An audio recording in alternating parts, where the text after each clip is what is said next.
Thank you for clicking on the video. Welcome back to the channel. This is another review for The Real Housewives of Potomac, Season 7, Episode 1. I'm so glad they're back. I think the Potomac girls is it. The Potomac girls are it. And only because it's very entertaining. Not because like I like them all and nothing like that. Because I do not like them all. I absolutely dislike a few, but they give good TV. You know, it's good to it's a fun watch, I should say. When I'm not, just completely upset with the Giselle and Robin duo or Ashley. Like, they have their moments, but it's still very entertaining. It's still fresh, I should say. Still very fresh. Whereas when we watching Housewives, it's kind of like, when is it gonna be over? That's just how it's been lately. But anyway, we're here for Potomac, so let's just get into the review. Giselle and Karen they're gonna have a picnic under the cherry blossoms. Those are such beautiful trees. Like, I wish that they bloomed here. But anyway, they're waiting on Ashley and Robin. They're all gonna have a picnic. Ashley's getting a divorce, and so they want to meet and especially talk to her, because they have questions. They always got questions. These the most questioning having folk. Anyway, but they're there to support. And they bring up Mia first, and her tweets about her health and all of that. Robin and Giselle, they feel like she's just, seeking attention. Same with Ashley. They're always all in agreement. Ashley always feels how they feel. And if they feel like she was just, clout chasing or, just doing it like, being a pick me, look at me, then that's how she feels as well. Karen, she's kind of sitting on the fence. Karen is like, well, I mean, I don't because Giselle said that it was weird. And Karen says, well, I wouldn't say that it's weird. It's just, it's different for me. I wouldn't go about it that way, but we should just, hear her out. Period. They changed subjects though. And now we're talking about Ashley's divorce. Ashley, she's playing in our faces. She's playing in our face. They ask about the divorce. What's changed between the two of you? Ashley says that she doesn't drink anymore. Okay. They're not on the same sex wavelength anymore either. Like, they're not on the same page with that. He's still into threesomes, still be wanting threesomes, and Ashley is not with it. Ashley does not want to have threesomes anymore. She doesn't want to drink anymore, I guess. It's like, girl, okay. I'm not buying that you not drinking, but okay. She says that they've just, drifted apart. They've been drifting apart. And it's like, you're lying. Just cut the shit. You are now ready to move on after your prenup is now null and void. And after, you have your 2 children to secure the bag. You want to move on. And before you go, can you buy me a house? That's what this is. And so we just gonna cut all that short. We're gonna cut that whole dialogue about this divorce short. Ashley is buying a house with this man under their LLC together, which I guess is smart. None of this will be on her credit. Cool. Girl, you're working smart. But let's not pretend that it's one thing when it's not. Let's not do that, okay? Let's not do that. They warn her about the pitfalls of divorce and all of that. Karen is like, he gonna start trying to throw bones at you, and when he does throw bones your way, then you throw the whole skeleton at him. Get what you gonna get. Get what you're supposed to get now. Get what you're supposed to get, girl. Ashley feels like things will be amicable, but she knows Michael. We know Michael too. He petty. He's absolutely petty. You better get you a lawyer, girl. Like Uncle Lump said, get you a lawyer. Anyway, Karen tells them that she's having a spring party and she would love to invite them. They're like, this our invitation? We usually get an invitation. And Karen's like, oh, okay, spring into spring. there's your invitation. She still sent them an invitation, though. She still had to send them a very elaborate invitation. Anyway, Candace and Chris, they go to a fertility doctor. She's going to freeze her eggs. You know, she's on her way to stardom with the release of her album Deep Space. She's been on tour with, I think she was on the Escape tour. So she opened for Faith and SWV and all them. So go girl, listen. It was an audience. I know it was a booked out audience, and so we're glad for you. We are, you know, I love to see it. But she, you know, she working, and so she don't really want to bring a baby into the mix just yet, but she wants to freeze her eggs because she does want children at some point. Chris is going to have to give her injections, and so he need to be around, you know, because they're going to be seeing this doctor frequently.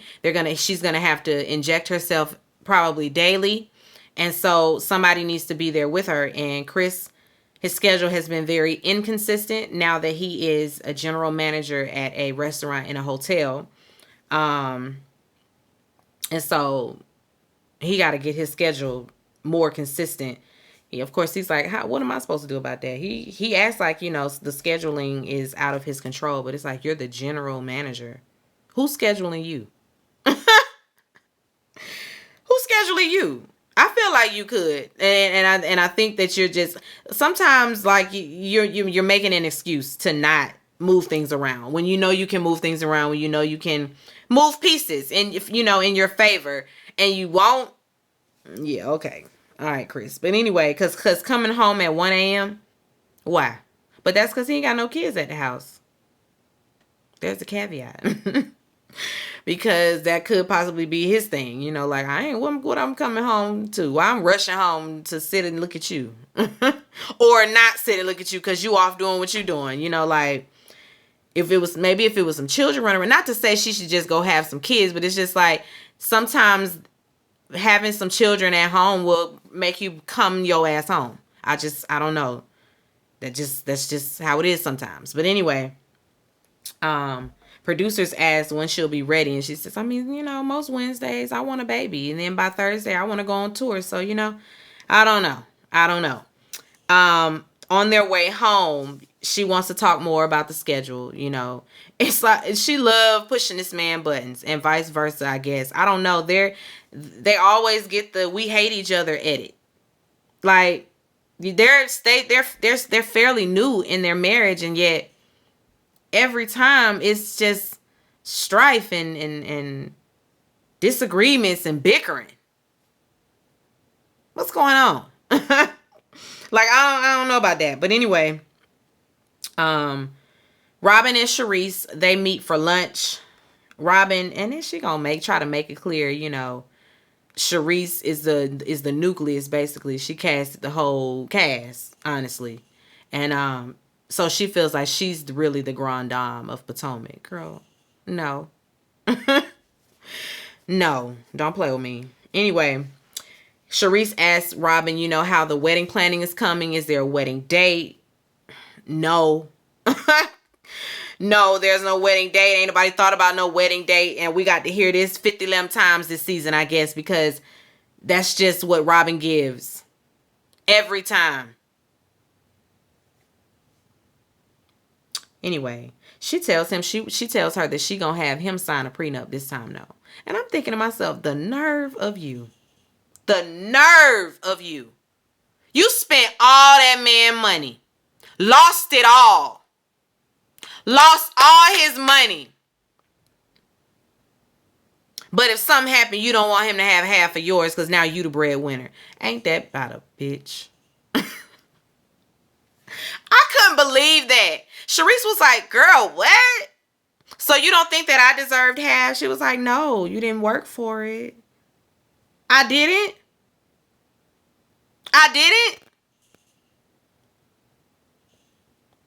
Who was here taking care of this house? These kids. Making sure it runs smoothly. Picking them up from school. Taking them to school. taking them to all the extracurricular activities because I know that they were in extracurricular activities. Who's doing that? Who's making sure that the house, maybe they had housekeepers, I don't know. But even still, for a woman that doesn't have all of that, like you, Robin, y'all ain't had maids and stuff like that in a while. And so when you were the housewife, you really didn't feel like you deserved half of that? Girl, you stupid. That's all I got to say about it. That's dumb. It ain't about depending on no man or nothing like that. But when it comes to this marriage, I do my half. And so, yes, I deserve half. What you mean? I couldn't believe Robin. I was like, girl. And now you want him to sign a prenup. He don't deserve half of your money because she's the breadwinner. Girl, fuck you. That's what Juan should tell your ass. Fuck you. Because he don't know nothing about no prenup as of yet. And I know when we get there, it's going to be a problem. Because, girl, you trying it. You tried it. You lost all his money. And got the nerve to be telling him he can't have half of yours. Woo. Anyway, she tells Sharice about Ashley's divorce. Sharice, of course, is like, this is bullshit. I ain't buying none of that. They ain't getting no daggone divorce. Talking about you buying a house together. Okay, whatever. Mia, she has finally moved to Potomac. It's a beautiful home. She down the street from Karen. She's also renting, She's going to have her family over. They're coming over to visit. Her mom, of course, first things first. Did you get your test results, And she says that they did, and they did find lumps, and they're running tests to make sure that, they're benign. So she's still, in limbo right now, pretty much.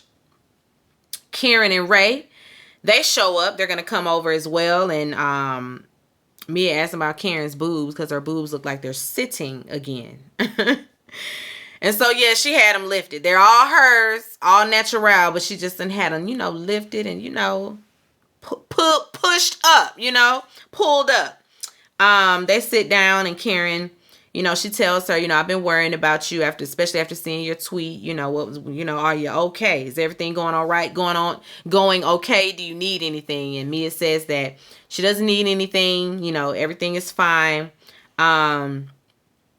She tells her, the other ladies were kind of questioning things, and Mia's like, I ain't thinking about them hoes and what they thinking.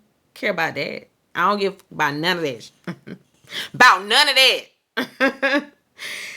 Anyway, Wendy, she drops by Bar 1 to meet Peter Thomas. And Wendy, of course, she's been busy. And this season, she's going to be embarking on a Nigerian lounge. And so she wants to get that going. And she feels like Peter is the perfect person to go to for that. Basically, she needs an investor. Somebody to help her get it all started up because she has no idea about hospitality, or none of that. So she tells him her vision is, like kind of like a library. She's a scholar, and so she would love to have books in the place as well. And maybe from like 2 to 4 have like a kids hour, and the kids come and he looking at her like, girl, no. Don't nobody want to be around no kids when they come in to drink, when they come in to wind down, which is true. Like, come on, Wendy. I was kind of with her with the books. That's not a bad idea to throw books around the place. That'll weed out the crowd of people you really want up in there. Like the hood niggas ain't really gonna come up in there because you got books laying around. Like, not to say that the hood niggas don't read. Do not misinterpret what I'm saying. But when it comes to demographic, to the demographic of it all, I don't think that that's your target audience. And so, especially when you're talking about throwing books around, those are your people, that work on Capitol Hill. It's those people that's going to come around there and sit and read a book and have them some brown liquor, maybe a cup of coffee with a little shot of brown liquor. It's those people. It's those people, the interns at the White House, them the ones going to be in there. That's the kind of vibe she's trying to give. But no, not the kids corner. Not the kids corner. But anyway, he tells her, he want to put his money up. He sees a need for it, especially if we're gonna have Nigerian cuisine and all of that. Yes, there's a need for that. And he tells her that she'll be 20% owner, which means she'll be looking at putting up 300,000 out of pocket. And she's looking at him like, 300,000? Yeah, girl. And you ain't gonna never see it again. You look around and find out if you want to. Mess around with Peter Thomas. But anyway, allegedly, let me not, because people like to just browse YouTube and see who they can with. Don't come over here with that bullshit, Peter. I said allegedly. Allegedly, you ain't gonna, they say that, you might lose more than you gain in getting in business with you. That's what they say. Allegedly. I just report the news. She says that she and Eddie have a joint account, so he gonna have to sign off on that kind of check, and he ain't. he ain't even really with it like that, He feels like she's not juggling all the stuff she's doing now. She want to throw a whole lounge in there too. Yeah, he ain't on board. Ashley, she goes to visit Uncle Lump. Her mom is there, auntie, all of that. She has the boys with her. Of course, Uncle Lump is right away. So what's up with you and Michael? What's going on? He going to be giving you some spousal support or something. You going to get some alimony. And she tells him that her original prenuptial agreement is null and void, so it might be a chance she get half. She don't know. She also doesn't even know how much she would need to sustain a household with her kids, because Michael has taken care of everything. He's taking care of everything. But she's being coy, I don't know. I never really want to say how much he makes, but let's just say, I don't know. Girl, you finna get paid. Stop playing with us. You finna get coinked up, and you finna have a house for you and your boys. That's gonna be next season. Season 8, we gonna see Ashley in her new house with all her new things, really living the life off what she got from the divorce settlement. She's really trying to play coy, trying to be modest about it. Girl, whatever. Uncle Lump got questions, about all this stuff, because you talking about you buying a house under the LLC, all that. Mama is like, listen, when I bought my house, I just signed on the dotted line. That was that. Girl, I don't know what you talking about. I don't know nothing about none of that. None of that LLC stuff. I don't know about buying no house with no man I'm divorcing. I don't know about none of that. This is all new. Uncle Lump thinks that she needs to have some legal representation. She needs to go on and get a lawyer, because it's looking like Michael is about to pull the wool over your eyes, and you need to be ready. Because as she get defensive, I just don't have all the answers. I'm new. Girl, don't be getting no attitude with them. This is your family. They love you. They want to make sure that you're going to be good. You got 2 babies. So, yeah, they got questions, especially about this. Like, you buying a house under LLC with Michael? Where they do that at? Yeah, get a lawyer, girl. Get a lawyer. Giselle in this house, y'all. Girl, the only good thing I can say is thank you for getting rid of the ugly ass fuchsia accent wall. All that fuchsia around there. I'm so glad that's gone. It's black and white in there now. So it's a little bit more palatable. Still very Giselle, very late, very Giselle. She in there trying to find something to wear to Karen's spring fling. And her daughters come in, and they're getting so grown. The twins. We didn't see Grace, her oldest, but those twins, they're 16 now. 16 going on 19. They look so grown. I was like, oh my God. They were so little when we started out. Like, we really be watching these kids grow up. And I love it. I love to see it. They're all growing into such beautiful, beautiful people. I love it. All the kids across the board when it comes to Bravo, they're all doing well. Love it. Oh, speaking of that, did y'all see Riley? This is just a side note. Since we're talking about the kids, right? I saw Riley on Instagram the other day, and I did not recognize her. Riley is at least 100 pounds right now. She is so skinty. And it's like we were seeing the weight loss, progress and all of that. And then bam, Riley, a whole new person. This, when I say it was like an alarming type of thing. Not like something's wrong with her. She looks sickly, but like, damn girl, when you lose all that weight. that's how I felt. When did this happen? It was like, it must happen yesterday. She must have lost all that weight yesterday all in one day, because I was not expecting Riley to be that thin. I really wasn't. I mean, she looks great. Granted, she looks amazing. I just wasn't expecting to see her this thin, just out of nowhere. Anyway, back to Potomac. The girls, we going through the clothes. That look like church. That's giving church lady. Mama. I thought we updated the fashions. Then she pulls out this little floral thing, this little floral jumper. She love a jumper piece, a romper piece. Girl, please. They tell her, I mean, that's springy. You can wear that one. That's nice. So she calls Robin to see what Robin is going to wear. I can't stand her. Let me call my friend and see what they wearing. Don't call me, ask me what I'm wearing. I'm wearing what I'm wearing. When it comes to us going to the same place, don't do that. I had a friend that used to do that all the time. When we were in college, what you gonna wear? And then when I show up what I got on, you got on the same thing or something very similar. It's like, bitch, I ain't trying to be the opposite twins. Like, I just wanted you to know this is the vibe I was going for. This was the look I was going for. Meaning, are we gonna dress? We gonna dress casual? Like that's kind of casual beat. Are we gonna be beat?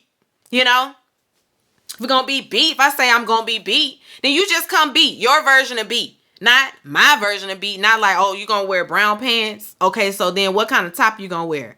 And then what color shoes? Stay out of my closet. I need you to get your inspiration from Pinterest or something. Anyway, we're at Karen's event, and the venue is nice. It's raining though, so we quickly have to close all the windows. We got all these friends to the show showing up. I don't know if we're gonna see these people again, but Mia's best friend is there. She shows up before Mia gets there. I feel, girl, you should have gotten in the car with Mia. That's you, her best friend. But Karen greeted her like she had met her before. Karen and Giselle, they sit and talk, talk about Raven and how things are going. Raven is in New York living life. Raven is the one that suggested the venue. She had been there a few times and she said it would be nice for her to bring the girls. Of course, we talk about Ashley and this divorce. Giselle is flat out like, I think she lying. I just think she lying. While they're talking about Ashley is coming into the building and she walks up and they're like, oh, we were talking about you. Ashley got all her skin out. Sitting there freezing. Girl, put your coat back on. It's right there on the back of your chair. Just put it on. She's sitting there freezing, but she got to give the look. She like, y'all got to see all this. I lost all that weight. I am fine. And Ashley looks amazing. She looks amazing. She really does. To have dropped 2 children back to back like that, she really pulled it back in shape really quickly. But I mean, I didn't doubt that. Did we think that Ashley gives athletic? She didn't give me the type that was just gonna, sit in all the baby mommy weight. So anyway, they tell her, we were just talking about you. Giselle, girl, I think you lying. I think you lying about all of that, about this house and this divorce and all of that. Karen feels like she just really know how to play the game. Ashley doing what she do. And I'm with you, Karen. Ashley is absolutely playing the game. She's not stupid. She's playing the game. She's going to get a house out of this man. But it's not in her name. That's where you fucking up. That's where you fucking up, because he can still snatch it from up under you. But maybe not, because it's under an LLC that their names are both on. Ashley be moving chess pieces on our ass. She be moving chess pieces on our ass, I guess, girl. Anyway, Um, Giselle wants to be clear. So are you divorcing him? And she says, no, we're separating. And they're like, girl, you said divorce. No, I never said divorce. We run it back. She absolutely said, yes, it's true. We're divorcing. I don't know why she lying, but you did say that. That is what you said. You said what you said. Um, and it's confusing that you are, doing this back and forth. But anyway, the lies. Ashley's lying. She tells him that she had a coochie, she's been having coochie cravings from Michael. Girl, how? How? How did your coochie get wet when you had them two kids? Like, what did he do to get you moist and ready? I need to know. I need to know his tactic. I need to know his tactic because absolutely not. Anyway, Candace and Chris show up. I was saying, girl, come on with your Ivy Park. It was real cute. Candace has such a cute little petite figure, and a lot of clothes look good on her. Because of that, that little small petite body that she has, her little frame. And I like that she hasn't gone and got no breast implants either. The girls will go get them some titties after their first season, i.e. Wendy. And I mean, and it's okay, but I feel like Candace's frame would look crazy with some big titties. Like she is perfect the way she is. She just really is. She looks so cute in that little Ivy Park outfit. But anyway, Karen and Giselle, they share with Candace that Ashley is divorcing Michael. She said, yeah, I heard, and I'm throwing the divorce party. Candace is just ecstatic that Ashley is getting away and getting out from under her old coop. You should not be this excited about divorce, girl. You married. Like, don't be around here, celebrating people's, marriages coming to an end. I feel like that's bad for yourself. Just bad. You don't want that energy to come back to you. You just don't. But anyway, Ascale, she's there. She shows up. I don't know how much of Ascale we're gonna see this season, but I feel like they demoted her. Cause we ain't even get to really talk to her like that. Was she mic'd up? I don't know, but she was there. Wendy and Eddie arrive, and she's like, "Oh, there's Giselle. Let me go speak to Giselle. I haven't spoke to her." She go over to Giselle. Granted, Wendy, at best, you should have not gone out your way to go speak to her.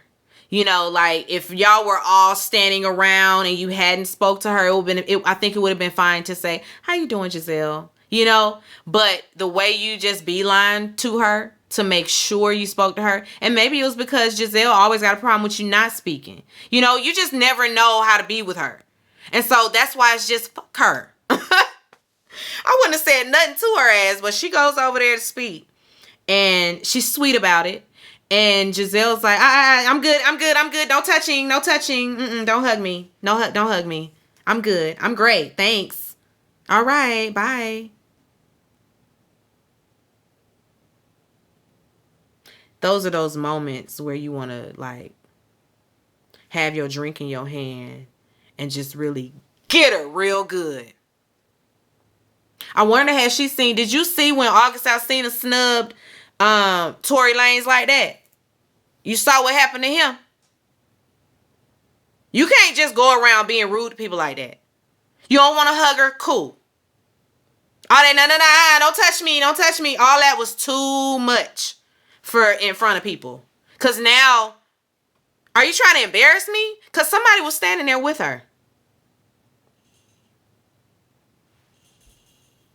Giselle be doing that to the right one. She does all of this stuff to the right people because absolutely not. You would never get another opportunity. You'll never ever get the chance to play me like to treat me like I'm a piece of shit again. Ever. Anyway,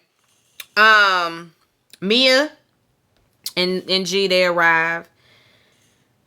Giselle still being Giselle, Oh, so is this what cancer looks like? Is this what not cancer looks like? What is it? What we giving? Mia's like, it's just I'm arrived. I've arrived. That's about it. I'm here. Bitch, where you going with this? Giselle's like, oh, so Karen, did you talk to Mia about her social media? Like you the principal, and she needed to get the student under control. What you mean? Did she talk to me about my social media? What? Is she my mama? And she goes on to say, well, Karen just felt like it was weird. First she said, no, I felt like it was weird that you would, post that. I didn't see you as the type of girl that needed attention. It was very like, look at me, look at me. And Karen felt the same way. And Karen was like, no, I didn't. I said that I didn't agree with, her methods, but we should hear her out. And we played the footage, and that's exactly what Karen said. And so no, Giselle, don't be trying to pull me down in your bullshit. She says to her, that it was very pick me, and as your friend, it's always, and as your friend, you're a girl. Mia is like, she starts to explain, and she sounded like she was getting teary-eyed. I'm like, girl, don't you do it. Don't you? She didn't do it. Not a teardrop. She gathered her ass and then told her, fuck you. If you are going to sit up and question me after, because she said, you know what? I got the call that she had lymphoma. And so after crying with her husband, crying with her kids, she went on social media because that's where her fans are. Her best friend also told her, girl, listen, use this as your as you set yourself up for the season, use your social media wisely. And so she did. And so this is why she went to her social media. She wanted the support from her fans from social media. It ain't about attention or nothing like that. Like, she really did think she had cancer. And who are you to tell me that I'm lying about it or that I'm just seeking attention? Girl, fuck you. And Giselle really, I don't know what she can do with that. Giselle normally she acts like nothing bothers her. She really does. She really just lets stuff just roll off her back. This is why it's so difficult to stomach a person like her, because for one, this is all for show for her. It's all for TV. Kind of the way like Kenya used to be. I know I'm the villain. I don't care. And I don't mesh well with that personality type, because you don't have no limit. There's no boundary to your bullshit. Like, at what point do you just stop and say, you know what, let me just leave this person alone. I'm not going to go there with them. No, not Giselle. Not her. Anyway, it's to be continued, so that's where we end. Be sure to rate, comment, and subscribe to the channel. It's Call Me Busby, and I'll chat with you later. Peace and light.